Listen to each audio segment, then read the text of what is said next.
Bom dia, turma. Eu sou o professor Felipe, o novo professor de Matemática 2 de vocês. Bem-vindos à nossa aula. Nosso conteúdo vai ser medidas de comprimento. As medidas de comprimento. Desde a antiguidade, os povos foram criando suas unidades de medida. Cada um deles possuía sua própria unidade padrão. Com o desenvolvimento do comércio, ficava cada vez mais difícil de trocar essas informações e a negociação com tantas medidas diferentes. Ficava muito complicado.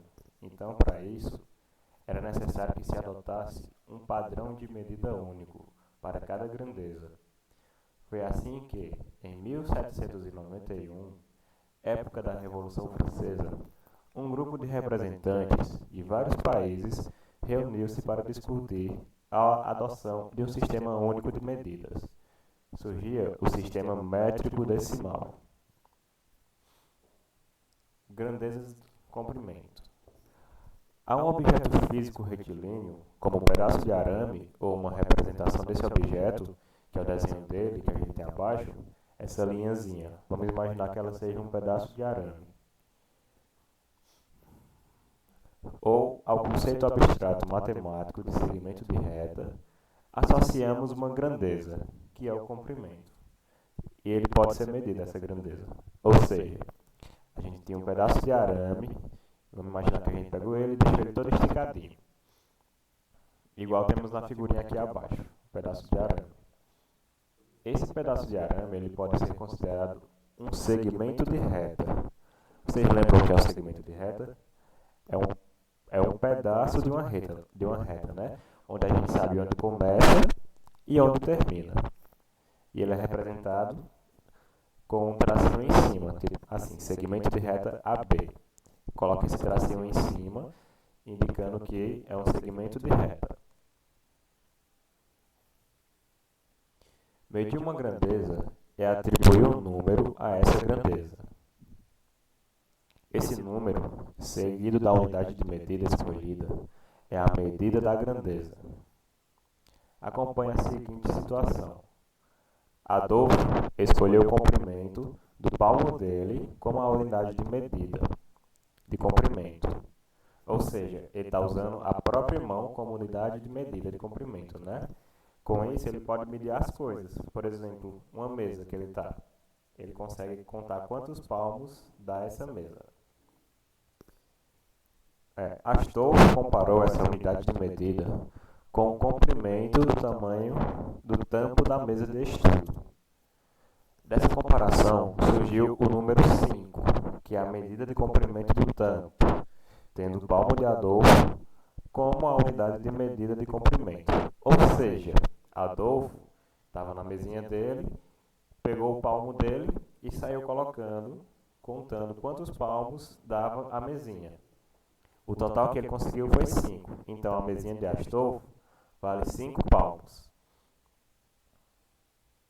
Assim, a medida de comprimento do tampo da mesa de Adolfo é de 5 palmos. E sempre que a gente for colocar alguma medida, um valor, uma medida de comprimento, nós sempre temos que colocar o número e depois ele vai ser seguido da unidade de medida. Como assim, professor? Astolfo encontrou o tamanho da mesa. Ele mediu que deu 5. Mas 5 o quê? 5 palmos, né? Então, isso aí vai ser a unidade de medida que ele escolheu, que foi o palmo. Durante muito tempo, as medidas de comprimento eram estabelecidas pelas partes do corpo.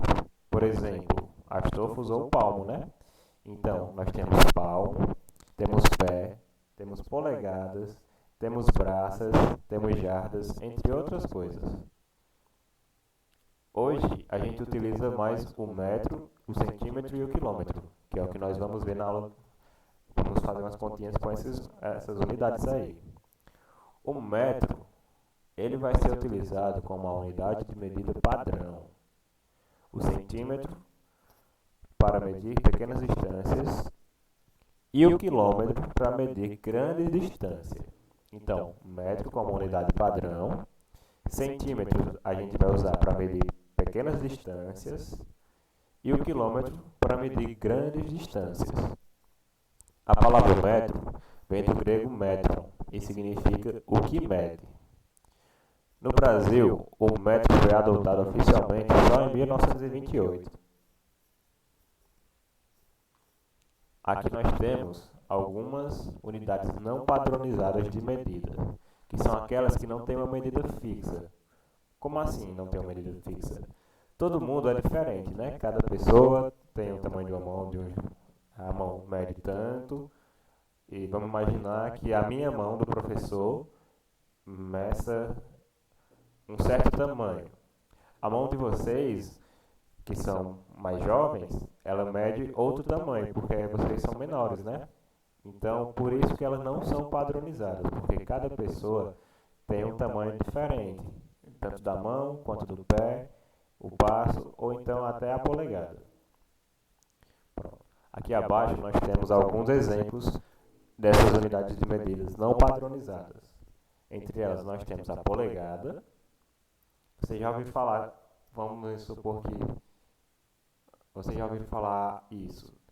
Ah, essa televisão tem 43 polegadas. Mas o que isso quer dizer? Quer dizer que para medir o tamanho da TV, a gente usa a polegada, que é a unidade de medida que a gente usa contando com o dedinho da gente, o polegar. Daí vem o termo polegada. Aí vocês também já devem ter escutado quantos pés de altura, por exemplo. Como é que a gente sabe calcular isso aí? A gente vai usando o nosso pé. Ó, dá pra gente medir a sala de aula quando vocês voltarem para as aulas presenciais. A gente vai usar, vamos fazer um experimento. Vamos medir a nossa sala com os pés, para a gente contar quantos pés vale a nossa sala de aula, a largura dela e o comprimento. E também a gente tem o palmo, que a gente viu no exemplozinho que Astolfo usou o palmo para medir a mesinha. E outra conhecida também é o passo. Quantos passos... tem gente quando está construindo uma casa, por exemplo, que ele quer saber quanto ele quer medir um quarto e está sem algum metro, alguma trena. O que é que ele faz? Ele conta em passos. Ele vai fazendo os passinhos e no final conta quantos passos deu. Esse valor aí vai ser a medida da casa, do quarto. Tipo, esse quarto tem 3 passos. Só que como a gente não sabe ao certo as medidas, o valor de cada medida, né? Por isso a gente não usa, não é tão usado hoje em dia por causa disso, porque cada pessoa tem medidas diferentes. Aí para deixar tudo padronizado, tudo certinho, a gente fez o quê? A gente usa essas medidas, esses instrumentos para medir o comprimento. Que eles são padronizados, entre eles a gente tem o quê? Tem uma régua, né, que a gente tem mais, vocês podem ter mais afinidade com a régua do que com esses outros. Porque a gente usa régua na nossa sala, né, nas atividades, fazendo várias coisas. Mas temos também o quê? O metro articulado, que é esse primeiro desenho aqui. Temos a trena, a fita métrica e, lembrando de novo, nossa régua. Esses são alguns instrumentos que a gente pode usar para medir os comprimentos. São só esses? Não, tem muitos outros ainda. Só que eles têm um detalhe em comum. Todos esses instrumentos têm como base o metro, o mzinho, que é a unidade de medida padrão para medir comprimentos. Um metro, pessoal, equivale a 100 centímetros. E o quilômetro? O quilômetro é usado para a gente medir longas distâncias. Trouxe aqui um exemplo para vocês. Da minha casa aqui embaixo até a nossa escola, eu tenho a distância de 1,1 quilômetro. Então, é bem longe, né? Para a gente medir em metros ia ser chato. Ia dar muita coisa. Para a gente diminuir, a gente usa os quilômetros. Observem aqui. 100 centímetros é igual a 1 metro. Então, 1 metro tem 100 centímetros. 1000 metros é igual a 1 quilômetro. Então, 1 quilômetro também tem 1000 metros. Por exemplo, quantos metros tem 5 quilômetros? É só lembrar que 1 quilômetro é igual a 1000 metros, né? Eu falei aqui anterior para vocês. 1 quilômetro tem 1000 metros e 1000 metros dá 1 quilômetro. Então, a gente multiplica 1000 metros por 5.